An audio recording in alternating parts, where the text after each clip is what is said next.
Selamat pagi, sahabat petani belambangan di seluruh Indonesia.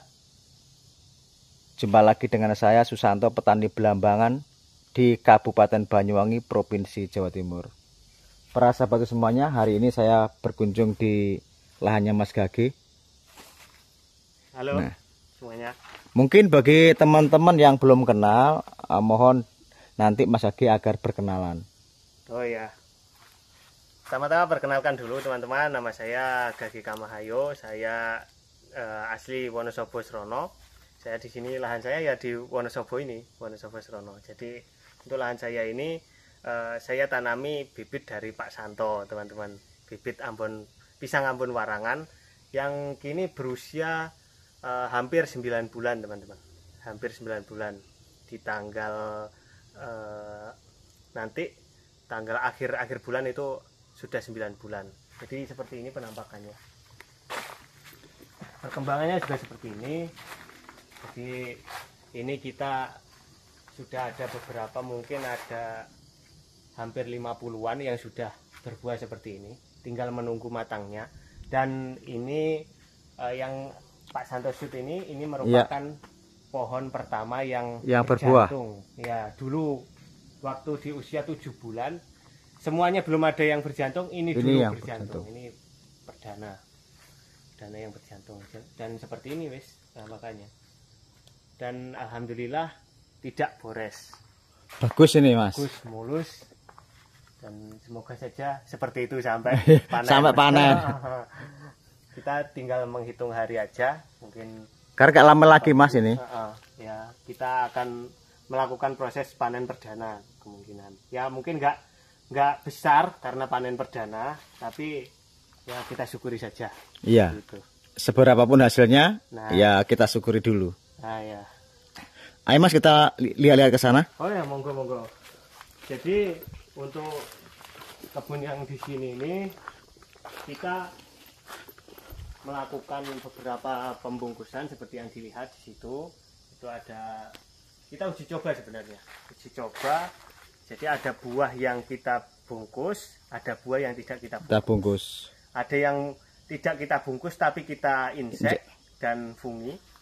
Ada yang tidak kita apa-apakan, seperti itu. Dan yang dibungkus pun seperti itu. Ada yang kita insek dan ada yang tidak. Seperti itu.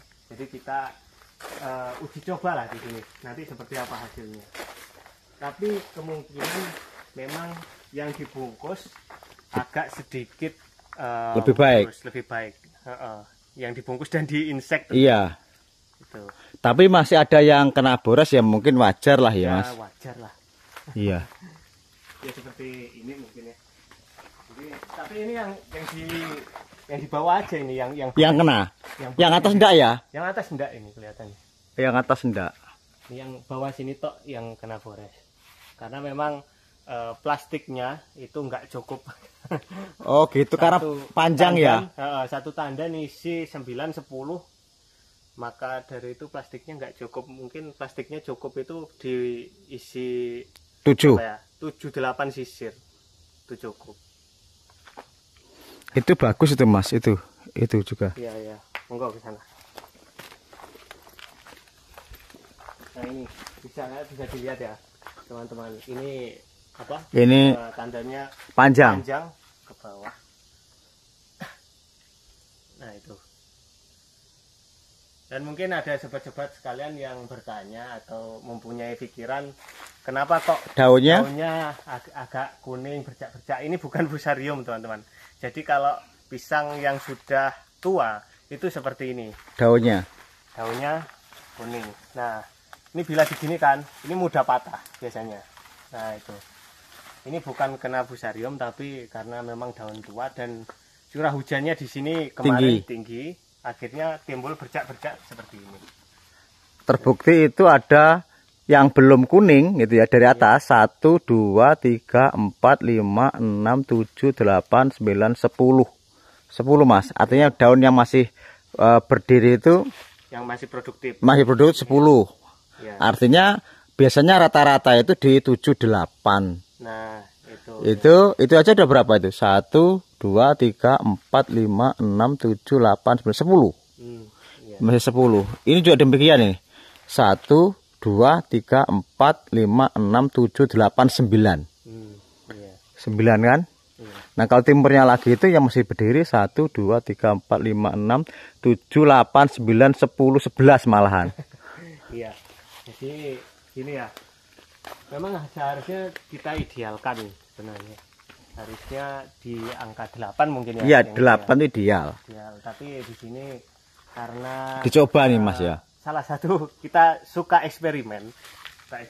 Suka mencoba-coba dan coba kita biarkan daun 10 itu seperti apa, daun 8 seperti apa, dan mungkin nanti ada yang dicoba hanya daun 6 itu seperti apa nanti, seperti itu. Jadi dan kita uji coba juga apabila tidak diapa-apakan, maksudnya tanpa dipangkas daunnya, itu nanti hasilnya seperti apa, dan jika dipangkas seperti apa, seperti itu. Kita masih uji coba sih, karena kita juga masih pemula, jadi rasa ingin tahunya itu tinggi. Ingin mencobanya tinggi. Dan ya nanti biar bisa. Nanti hasilnya kayak apa ya Mas? Ya. Artinya dengan metode ini risikonya bagaimana gitu ya? Ya. Nanti yang bagus ya akan kita pakai seterusnya. Begitu. Dan itu juga ada beberapa yang baru berjantung. Tapi nggak kekobat Mas? Kalau ini belum. Oh iya. Belum. Cuman satu. Ini sahabat. Ini kelihatan sudah berjantung, tetapi ini belum kena insektisida. Tapi biasanya begini, setahu saya nih, sepengalaman saya, memang 1-2 cengkeh itu sampai 3 enggak kena. Karena telurnya si kupu ini belum sampai dalam. Pecah, belum sampai apa ya, menjadi ulat. Tapi mesti rata bagian bawah. Karena proses telur itu sudah pecah dan menjadi ulat, baru nyerang dia. Makanya boros itu rata-rata di bawah. Oke. Tapi memang kalau selama ini yang saya lihat itu kalau Ambon untuk mulus gitu kelihatannya agak sulit ya memang. Tapi apa saya gini, tahu apa? Kelihatannya nih Mas, ini soal jam terbang sih. Gitu. Mungkin jam terbang karena insek dan cara ngisek itu yang kadang-kadang teman-teman yang pemula masih belum apa ya. Nah, mungkin itu. Itu. Nah, jadi setahu saya teman-teman, kalau jantung seperti ini diinjeksi, dia belum sampai ke sasaran dia sudah jatuh karena posisi jantungnya kan ke bawah. Itu pertama. Nah, kalau kedua, yang aman itu jantung itu masih dalam keadaan berdiri, icik muntuk-muntuk. Jadi dia diinjeksi 10 cm, dia masih meresap ke bawah. Itu maksudnya. Jadi itu pengalaman saya, bisa dicek juga di pisang-pisang saya itu kan semua glowing, semua mulus. Nah, itu pengalaman saya. Mudah-mudahan pengalaman ini bisa dibagikan dari teman-teman lah. Atau bisa juga tanya pada teman-teman yang biasa ngawal Cavendish. Karena Cavendish itu tingkat kerumitannya lebih super sulit gitu loh. Tapi teman-teman masih bisa glowing. Artinya mungkin tepat sasarannya itu yang menjadi skala prioritas. Begitu. Nah, untuk mungkin ini saya bertanya Pak ya, ke Pak Santo selaku mentor saya ini teman-teman. Dan kalau jenis Ambon ini, Ambon Warangan dengan Ambon jenis yang lain itu apakah berbeda dalam segi buahnya nanti bisa glowing Pak? Sama Mas sebenarnya. Pada dasarnya semua Ambon kuning, Ambon Warangan itu ya, itu sama Mas. Beda dengan Hong. Orang bilang Ambon, tapi bukan Ambon Mas.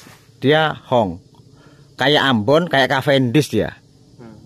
Tapi dia itu matangnya nggak kuning Mas, semu-semu hijau dan mudah pretel gitu Mas. Kalau ini pisang Ambon Warangan itu mengidentik dengan kuning, matang tuh kuning Mas. Nah ya. Dan lalu ada yang ditanyakan lagi Pak Santo mungkin?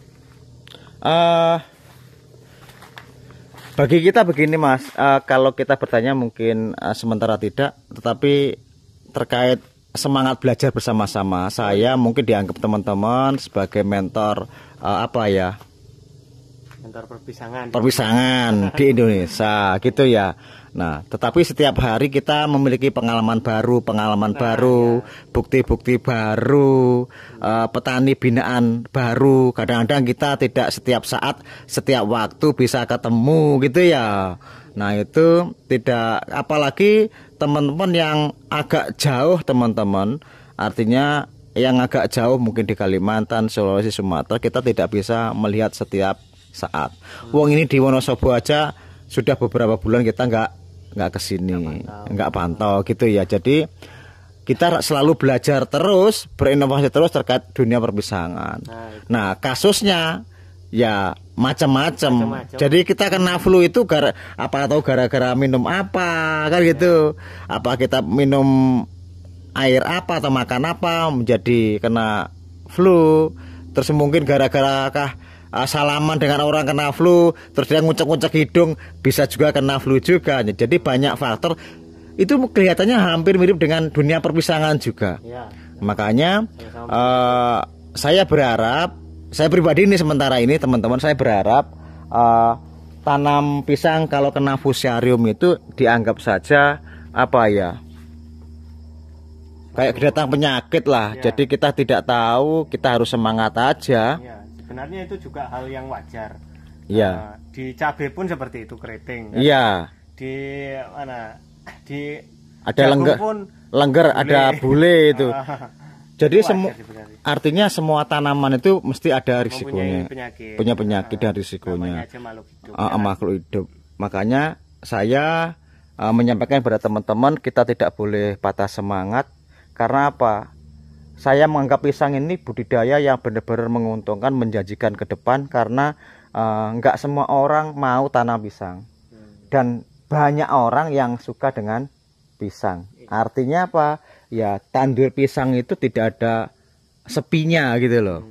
Meskipun harganya tidak seperti cabai tahu-tahu melompat 70.000, ini enggak, pisang ini di kisaran 14.000, 12.000 per sisir, tetapi sepanjang tahun terus begitu.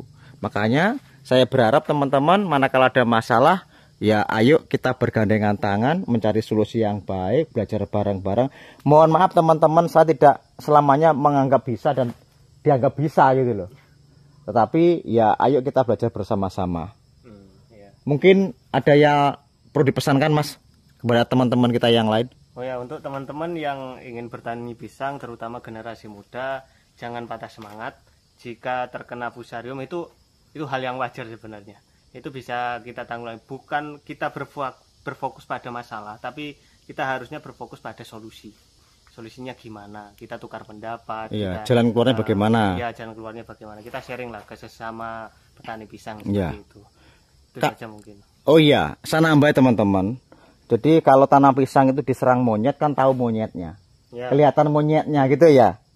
Atau ada serangan pencurian orang itu kan ada serangannya, tahu. Tapi kalau kena fusarium ini kan barang kayak virus Mas, kayak flu bener. Jadi kita nggak tahu kapan datangnya dan kapan perginya. Iya kan? Jadi tetap kita semangat. Lahan-lahan yang kena fusarium mungkin mencari opsinya ditanami pisang yang agak kebal dengan fusarium. Nah, setahu saya sahabat mungkin bisa cek di mana-mana. Mungkin teman-teman yang sering tanam candi daerah Malang, Blitar, Tulungagung, Lumajang dan Banyuwangi, ya mungkin tolong ya teman-teman komen ya. Berikan tulisan, setahu teman-teman pisang candi itu rawan dengan fusarium apa tidak? Tapi mungkin sementara ini yang saya tahu, pisang yang tergolong tidak terserang fusarium itu 1 Barlin, 2 Candi. Nah mudah-mudahan ini teman-teman mohon komen di kolom komentar ya, agar bisa nanti menjadi referensi kita untuk kita bagikan dengan teman-teman yang lain. Dan saya juga membuka kritik dan saran Pak Santo untuk teman-teman yang lain. Karena kita di sini masih pemula dan kita masih butuh banyak nasihat dan banyak ilmu dari teman-teman yang sudah senior. Jadi kita di sini juga membuka kritik dan saran yang membangun. Mungkin itu saja. Oke. Terima kasih sahabatku semuanya. Mungkin itu yang bisa saya infokan di hari ini. Salam semangat dari Tanah Belambangan, Kabupaten Banyuwangi, Provinsi Jawa Timur. Terima kasih.